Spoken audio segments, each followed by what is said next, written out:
Что здесь делаю? Куда я иду?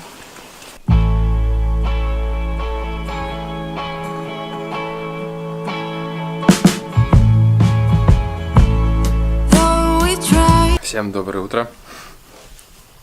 Сегодня 30 июня. И сейчас 6:30 утра. И в альберге уже никого кроме нас не осталось. Только что вышел последний пилигрим. Тут сегодня тусовалась какая-то компания, типа группа, видимо, идет по камина. И вот они заселились в этот альберг и все вместе вышли. Встали в 5:30 и в 6:15 уже никого из них не было. Остался один чувак, но вот он уже ушел.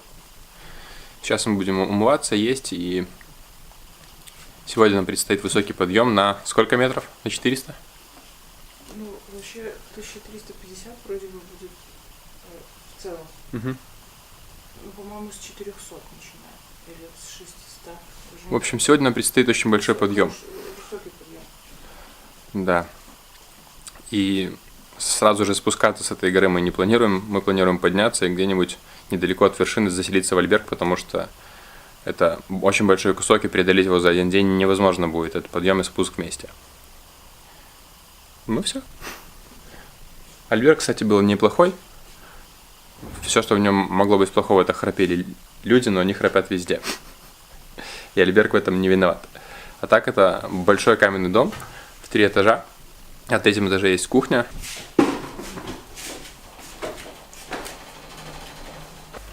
Мы поднялись на кухню, чтобы позавтракать, но, к сожалению, я вам, наверное, ничего не покажу, потому что здесь не работает свет. А из окон, которые в потолке, света очень мало, чтобы что-то показать.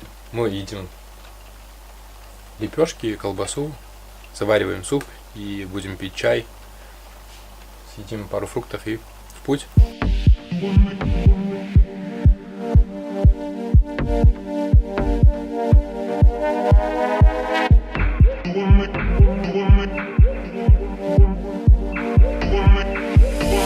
Мы собрались и готовы выходить. Сегодня поздний выход, почти 8 утра.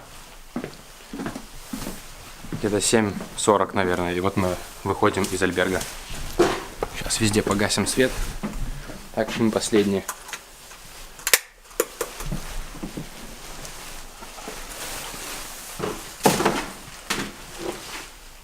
Все, пойдем.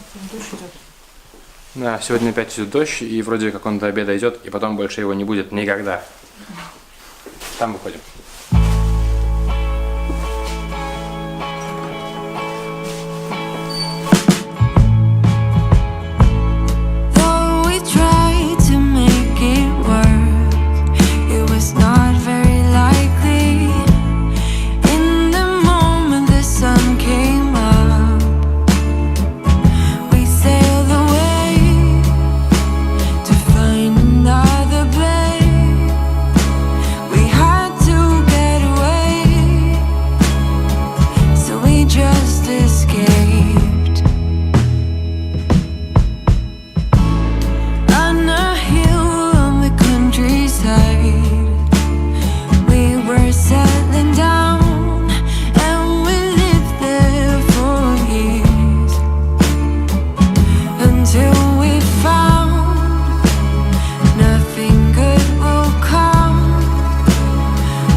Сегодня мы скачем по горам, как горные козлы. Мы уже прошли километров 15, наверное, по более-менее ровной дороге. А теперь постоянный подъем вверх на Носа-Брейера. И это на самом деле нелегко, особенно под дождем по размытой в кашу дороге.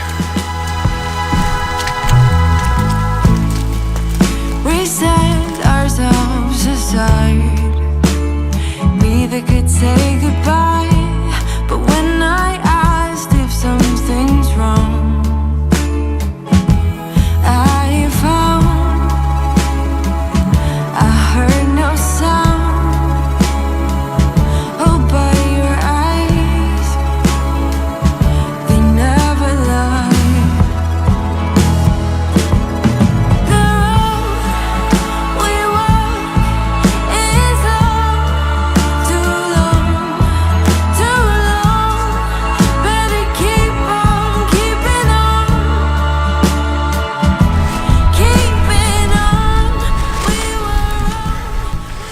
Мы поднимаемся по второму этапу из 3.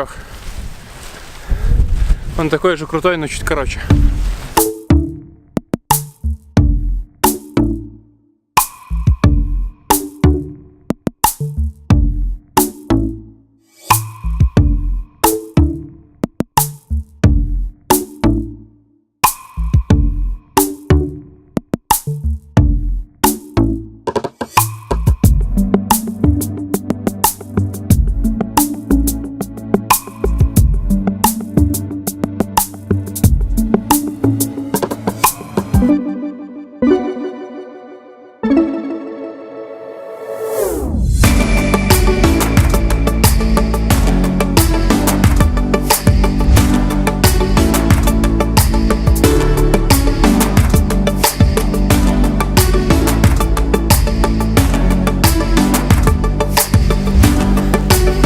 Мы уже поднимаемся по 3-му этапу.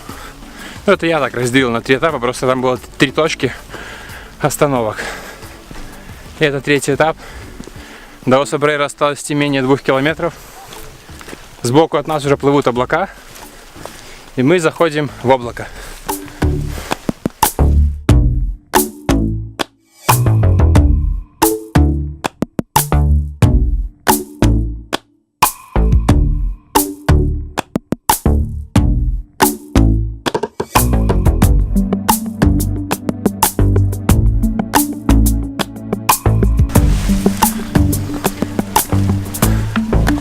Мы все еще поднимаемся, и уже практически ничего не видно, потому что кругом просто облака.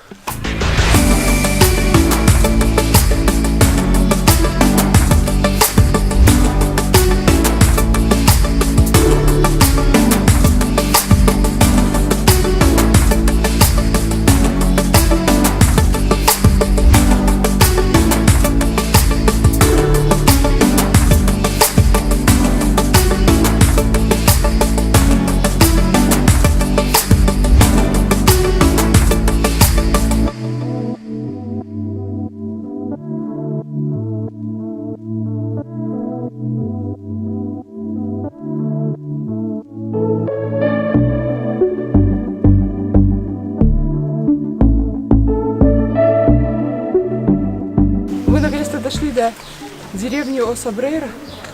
Это было очень нелегко. Это правда. Мы все в облаках. Это было прекрасно. Сама деревня, на самом деле, 9 века. Это еще такая старая галисийская деревушка, но сейчас она полностью работает на туризм, на самом деле. Вот, и практически никто не живет как постоянно. И вот эти домики, они еще буквально до, не знаю, да, вот еще буквально недавно были жилыми. Там такой прикол, что на крыше есть такие уступы. Это для кошек. Они летом залезали греться на солнце, а зимой от дыма, который поднимался из этих домиков. Ну, пойдемте посмотрим, что там дальше, потому что это только начало этой деревни. В этом домике, который только что видели снаружи, внутри их всего 4 на деревню осталось. Мы находимся внутри. Мы находимся внутри, да, оказывается, здесь сделан музей сейчас. Ну и прямо в домике, ну здесь можно посмотреть уклад, быт жителей. И здесь прямо, я могу, я устала. Здесь прямо в доме горит огонь, пахнет печками, дровами, так прикольно.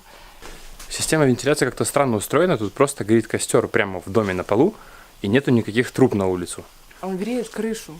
А куда уходит, ну, то есть как поступает кислород и куда выходит углекислый газ, я вообще не понимаю. Дырки есть в доме, не знаю. То есть объяснила, так объяснила, дырки есть в доме. В общем, это очень интересно.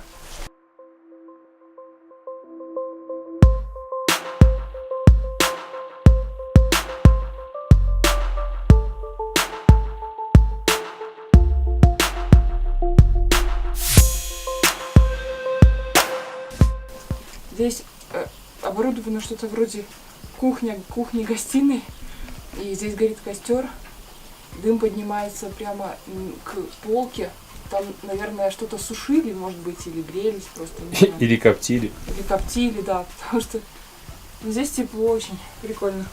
Сохранилась посуда. Сохранилась какая-то мебель старая. А рядом, кстати, здесь спальня есть. почему-то рядом со входом.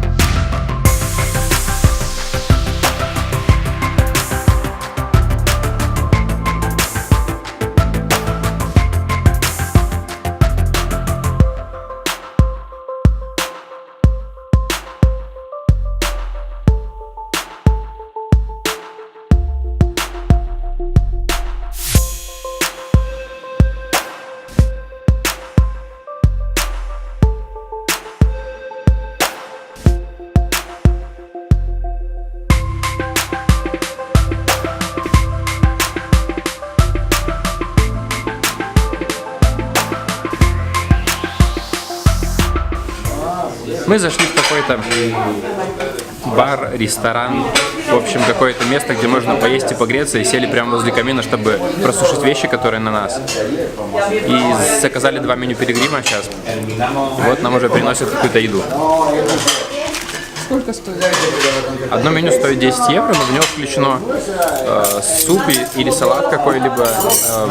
Второе, то есть там мясо, курица или рыба.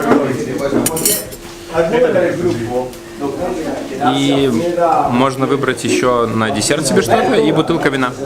Ну, вино как бы в неограниченных количествах, как я понял, потому что даже если ты заказываешь одно меню, тебе приносят целую бутылку.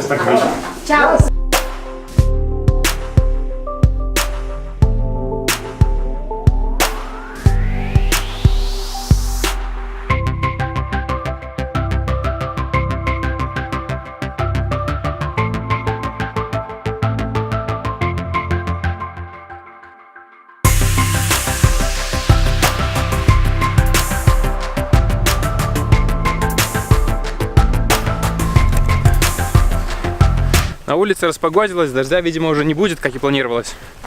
И здесь открылись просто офигительные виды!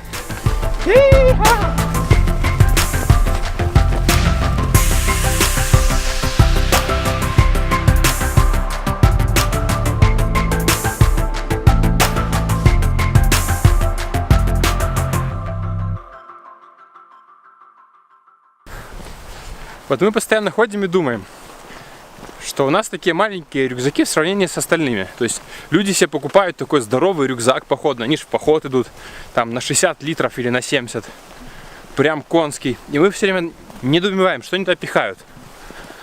Но вчера, когда мы заселились в Альберг и пошли вечером умываться, я просто офигел. Один дедуля достал из своего рюкзака комплект с ирригатором. Кто не знает, ирригатор — это такая зубная щетка с компрессором, с такой здоровой фигней, там целый блок. Туда наливается вода, и ты когда чистишь зубы, тебе из щетки выливается вода прямо в зубы. Но этот ирригатор весит, ну, килограмм, наверное, и занимает место. Как можно было его взять с собой в поход? А сегодня мы видели людей, которые шли с зонтами. Ну да. Вот дождь херачит, ты идешь в поход с рюкзаком, там, в обмундировании.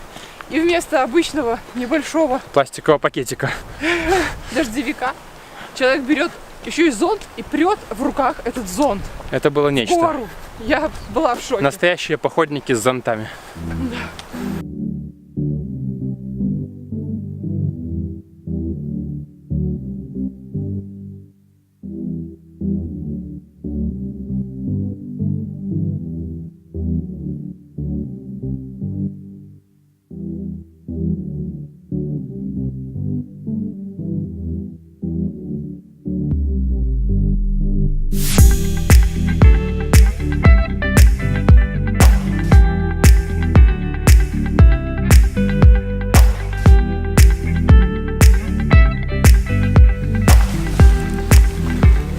Мы входим в поселение со странным названием Hospital.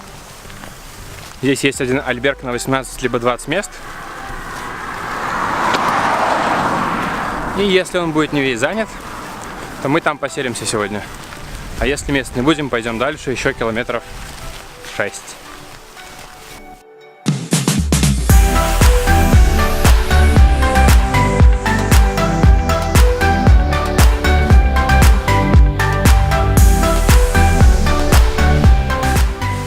Как вы уже, наверное, поняли, мы заселились в альберг.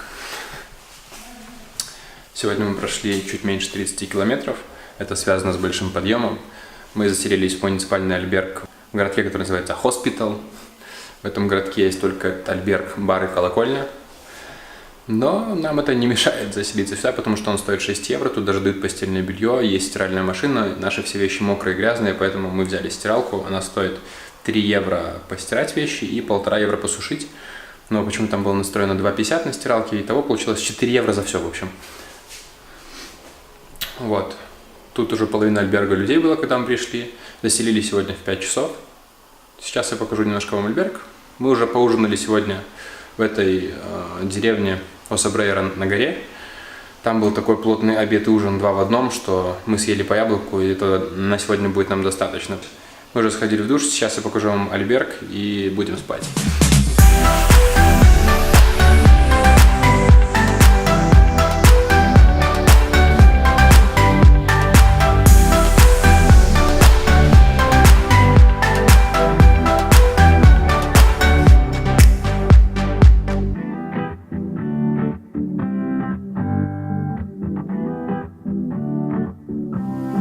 Скажи всем до завтра. Мы сегодня прошли всего лишь 28 с чем-то километров из-за подъемов. Но на самом деле это все оправдание. Я сделала вывод, что я слабак, потому что я ползу в эту гору, ползу, все как люди. Даже дед меня чуть не обогнал однажды, пока я стояла там, отдыхала. Но все-таки я чувствую, как мои яйца становятся все более стальными.